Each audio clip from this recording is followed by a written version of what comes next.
Hello friends, তোমাদেরকে আরেকবার অনামিকা simple রেসিপিতে স্বাগত। আজকে আমি আলু পেঁয়াজ পোস্তর রেসিপিটা তোমাদের সাথে শেয়ার করব। তোমরা অবশ্যই শেষ অবধি থেকো। আর যারা নতুন বন্ধু আছো আমার চ্যানেলে, তারা অবশ্যই আমার চ্যানেলটা সাবস্ক্রাইব করতে ভুলো না এবং বেল আইকনটা প্রেস করে দিও। চলো রান্নাটা শুরু করা যাক। আলু পেঁয়াজ পোস্ত করার জন্য আমি কড়াইতে 5 টেবিল চামচ সর্ষের তেল দিই। তেলটা গরম হয়ে গেছে, একটা শুকনো লঙ্কা ফোড়নে দিয়ে দিলাম। আমি মিডিয়াম সাইজের এরকম ডুমু করে 3টে আলু কেটে রেখেছিলাম, সেটা এখন দিয়ে নিচ্ছি।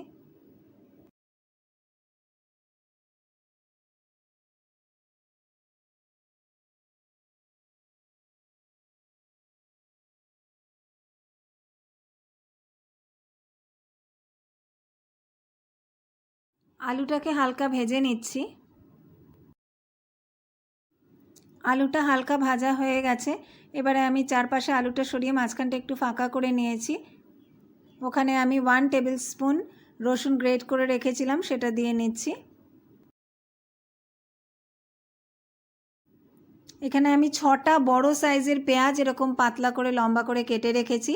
আলু 3টে নিয়েছিলাম মিডিয়াম সাইজে। তোমরা অবশ্যই সবসময় আলু যা নেবে তার ডবল পেঁয়াজ নেবে, পেঁয়াজটা বেশি দিলে টেস্ট ভালো হয়।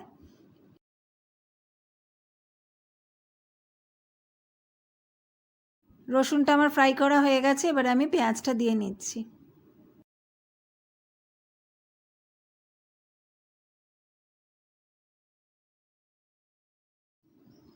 1 টিস্পুন হলুদ দিলাম, স্বাদ অনুযায়ী নুন দিয়ে নিচ্ছি। এবারে হাই ফ্লেমে আলু আর পেঁয়াজটাকে একসাথে খুব ভালো করে লাল করে ভাজবো।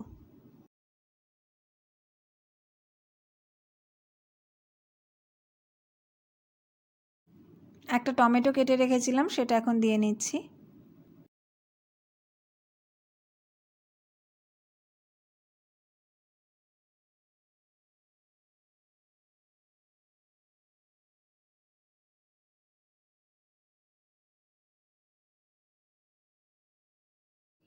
হাফ টিস্পুন চিনির ডাস্ট দিয়ে দিলাম।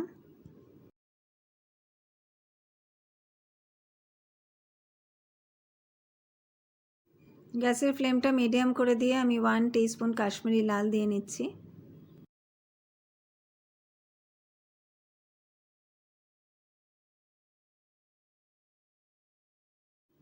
একটা চেরা কাঁচা লঙ্কা দিয়ে দিচ্ছি। গ্যাসের ফ্লেমটা আমার মিডিয়াম করা আছে। আলু পেঁয়াজটা ভালো মতো ভাজা হয়ে গেছে। এখানে আমি 25 গ্রাম পোস্ত একটা কাঁচা লঙ্কা দিয়ে বেটে রেখেছিলাম, সেটা দিয়ে ভালোভাবে মিশিয়ে নিচ্ছি। বাটিটা ধুয়ে সামান্য একটু জল দিয়ে নিলাম।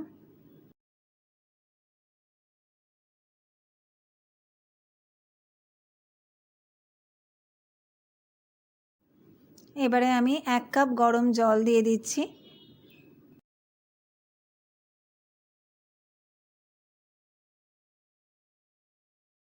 সামান্য একটু নুন লাগবে মনে হলো, দিয়ে নিচ্ছি। এবারে আমি ঢাকা দিয়ে লো ফ্লেমে 5 মিনিট হতে সময় দেব। 5 মিনিট হয়ে গেছে, ঢাকাটা খুলে দিয়েছি। গ্যাসের ফ্লেমটা মিডিয়ামে করে দিয়েছি। এবারে এই ঝোলটা শুকিয়ে এটাকে ভাজা ভাজা করে নেব।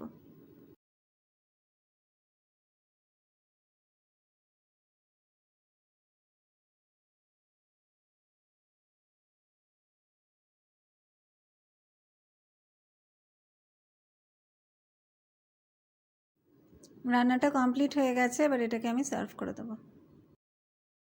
পাতলা মুসুরির ডালের সাথে এরকম আলু পেঁয়াজ পোস্ত খেতে দারুণ লাগে। আজকের আলু পেঁয়াজ পোস্ত রেসিপিটা তোমাদের কেমন লাগলো সেটা কমেন্টে জানিও। যদি ভালো লাগে তাহলে অবশ্যই লাইক করো এবং বন্ধুদের সাথে শেয়ার করতে ভুলো না। সবাই খুব ভালো থেকো, সুস্থ থেকো। নমস্কার।